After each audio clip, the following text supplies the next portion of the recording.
রাতারাতি হয় নেতা, বড় গলায় কয় কথা, রাতারাতি হয় নেতা, আকাম কুকাম সব করিয়া গড়ে নেতা আস্তানা, আসলে সব পেট পূজা আর ভোটটা নেয়ার বাহানা। তারপরে কবেন যে হুজুর রাজনীতির কথা বলেন না। দুদিন আগে একটা কইছে দেখেন নাই, দুদিন একটা আমি কইছি কোরআন যদি রাজনীতিতে না থাকে ওই রাজনীতি হয় নোংরা, কোরআন যদি ঘরে না থাকে ওই ঘর হয় অশান্তি, কোরআন যদি সংসদে না থাকে ওই সংসদ হয় অবহেলিত, কোরআন যদি জীবনে না থাকে ওই জীবনটাও হয় অনিশ্চয়তার জীবন। এই কইছে রাজনীতি কথা করেন না, রাজনীতি বলল কই? কোরআন যেখানে থাকবে না ওই জায়গা তো বরকতহীনই হবে, কি বলেন ঠিক না? মানে সব জায়গায় রাজনীতি দেখে, কারণ ঘুমের ভিতরে তো রাজনীতি দেখে। এই যে হালতটা আপনাদের এখানে আবার কেউ বাধা দেওয়ার আসেননি, থাকলে যারা আছেন ভাইরাল করে দিই, ভাইরাল হইতে মন চায়, এখানে পাশ দিয়ে এসে হুজুর রাজনীতির কথা বলেন না, কিন্তু ব্যাক করে এটা বুঝে না এটা বলার দ্বারা যে জুতা নিক্ষেপ হয় এটা বুঝে না। এই জন্য ওলামা ইকরামদের জবানে আওয়াজ রেখে কথা বলেন, সম্মান বাড়বে। ওলামা ইকরামকে মাইনাস করে এই দেশে কোনো কিছু করা সম্ভব না, অতীতে হয় নাই, ভবিষ্যতে হবে না ইনশাআল্লাহ। যারা করতে চায় তারা বিতাড়িত হয়, যারা করতে চায় তারা বিতাড়িত হয়, ঠিক কিনা বলেন? এই জন্য ওলামা ইকরাম যেখানে, কোরআন হাদিস যেখানে, এখন বলতেছিলাম নেতারা যদি 14 বার ডাকেন খুশি হবে? খুশি হবে? রাত্রেবেলা যদি যায় কোন নেতা গো আমার মাইয়ার বিয়ে দেওয়া লাগবে, 50,000 টাকা দরকার, খুব আদর করবে। আয় রে শোনা তুই এবার ভোট দিছিলি, বলে না ভোটার আগে এটা দিব ওইটা দিব, এখন ভোট দিছিলি বাস আমি বলতেছি, তাই বলে কি খুলবে দরজা? একবারের জায়গায় 14 বার ডাকলে যে কেউ রাত হবে। কিন্তু আল্লাহ পাক কি বলেন? লামিন মুস্তাগফির, এমন কোন চাওয়ালা আছে চাও, বরঞ্চ রাত যখন গভীর হয় আসমানে মালিক চলে আসে, এবার বান্দাকে ডাক দেয়, বান্দা আমি আল্লাহ আসি, তুই চাওয়ার মতো হইলে যা, তুই একবার ডাকবি আমি আল্লাহ 10 বার সাড়া দিয়া দিব।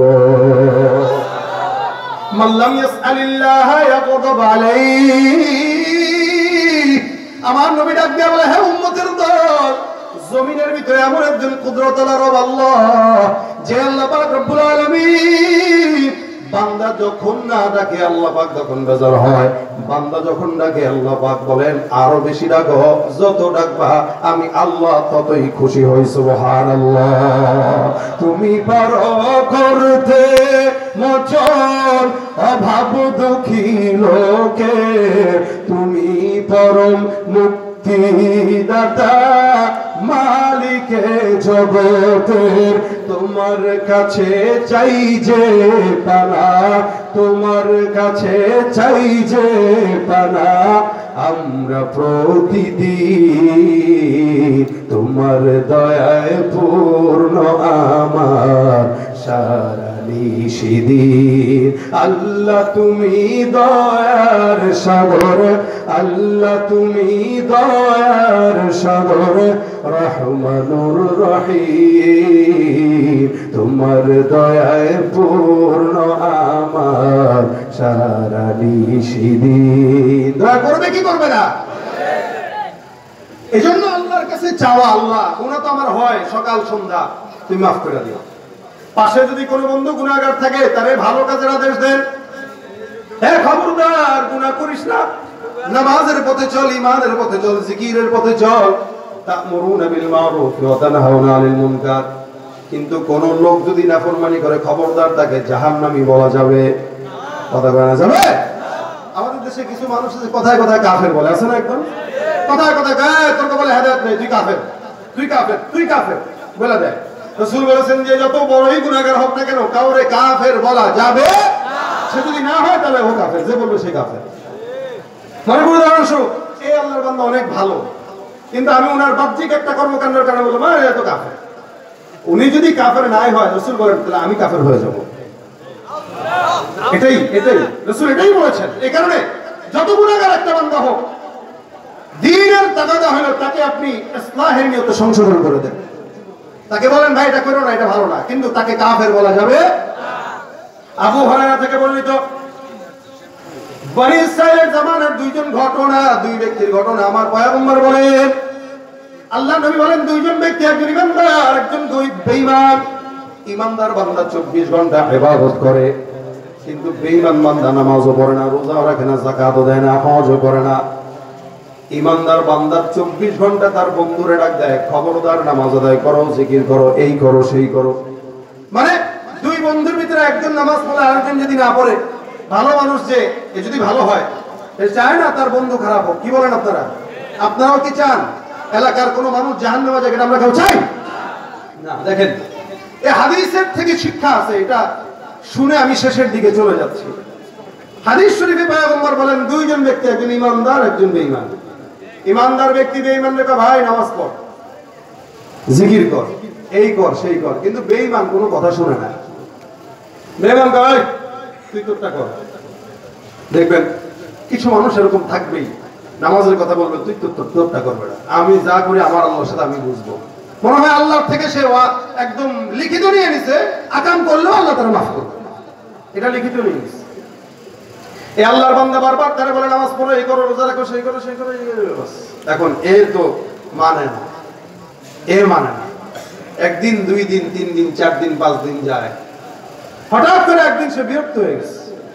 বিরক্ত হয়ে ডাক দিয়ে, চুপ থাক, তোর নামাজ নিয়ে তুই থাক, তোর রোজা নিয়ে তুই থাক, তুই আমারই ডিস্টার্ব করছিস, আমার আল্লাহর কাছে ছেড়ে দে, আমাকে আমার আল্লাহর কাছে ছেড়ে দে। বুঝছেন? এবার এই ইমানদার বান্দা বলতেছে, আল্লাহ তোরে হেদায়েত দিবে না, তুই জাহান্নামে যাবি। কি বলতেছে?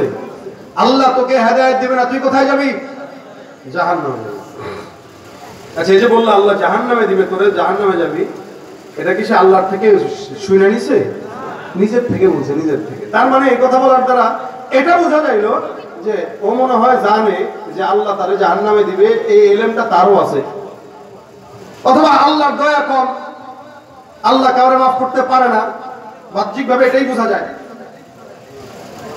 আবু হুরায়রা বলেন, দুইজন ব্যক্তি মারা গেল, মারা যাওয়ার পর কিয়ামত সংগঠিত হয়ে গেছে, বিচার নিকাশ হয়ে যাবে। নবী করিম সাল্লাল্লাহু আলাইহি ওয়াসাল্লাম বলেন, নেককার বান্দা যে আল্লাহ ডাক দিয়ে কয়ে দাঁড়াও, বলে আল্লাহ আমি লাব্বাইক হাজির। বেঈমান বান্দাকে আল্লাহ পাক ডাক দিয়ে কয়, তুমিও দাঁড়াও, বেঈমানটাও হাজির হয়ে গেছে। আমার আল্লাহ ডাক দেয়া বলে, শোনো, নেককার বান্দা, ওই বান্দাটা দুনিয়ার জমিনে নামাজ পড়তো না, তুমি তারে কি বলছিলা? আল্লাহ নামাজ পড়তো না, আপনার ডাকতো না, ইবাদত করতো না, যার কারণে আমি তারে বলছি তুই জাহান্নামে যাবি। আল্লাহ কয়, তোরে বলছে কে সে জাহান্নামে যাবে? আল্লাহ আমি নিজের থেকে বলছি, তুই জানোস কেমনে? আল্লাহ আমি জানি না, এমনি বলছি। তার মানে তোর সন্দেহ আছে যে আমি আল্লাহর দয়া কম, অথবা আমি আল্লাহ কারো জান্নাতে দেবো, জাহান্নামে দেবো, এটা আমি না জানলে তুই জানোস। তাহলে আল্লাহ বিষয়টা এরকম না, তাহলে তুই বললি কেন? হ্যাঁ ফেরেশতা যা, এই ব্যক্তির সোজা জাহান্নামে নিক্ষেপ করে দে। নাউযুবিল্লাহ। সারা জিন্দেগি ইবাদত করনে ওয়ালা একটা বান্দা জাহান্নামী, আর যেই বান্দাটা ছিল বেঈমান, আল্লাহ কয়, হে বান্দা, তুমি যে বলছিলা আমার অবস্থাটা আমার আল্লাহর কাছে ছেড়ে দাও। কয়, আল্লাহ আমি জানি, আমি যতই গুনাহগার হই না কেন আপনার কাছে মাফ চাইলে আমি মাফ পাবো। আল্লাহ বলে, তোর মাফ চাওয়া দরকার নেই, যেমন তেমন, তবে আমি আল্লাহর উপর যে তোর আস্থা ছিল, এই আস্থার কারণে আমি আল্লাহ তোরে মাফ করে জান্নাত দিয়ে দিলাম।